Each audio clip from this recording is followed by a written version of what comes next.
দেড় ঘন্টা জার্নি করে বাসে করে একা একাই চলে এলাম বান্ধবীর বাড়িতে। তারপর বান্ধবীর বাড়ির থেকে আবার জার্নি করে যাব ব্রাইডের বাড়িতে। অ্যাকচুয়ালি আমার কাছে অ্যাড্রেস ছিল না, ছিল বান্ধবীর কাছে অ্যাড্রেস।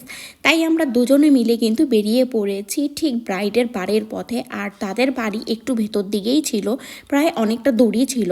তারপর চলে এলাম, আমাদের এমনিতেই আসতে অনেকটা লেট হয়ে গিয়েছে, তার মধ্যে এসে দেখি যে ব্রাইডের এখনও স্নানই হয়নি।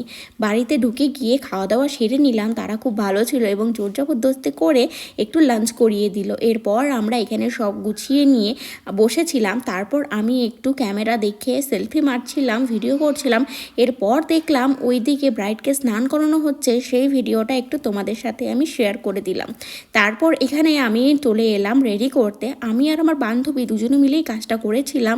তো ফাইনালি এখানে রাত হয়ে গিয়েছে আর ব্রাইড ওইদিকে রেডি হয়ে তাড়াতাড়ি চলে গিয়েছে, সেই জন্য ক্লিপটা শেয়ার করতে পারিনি। তবে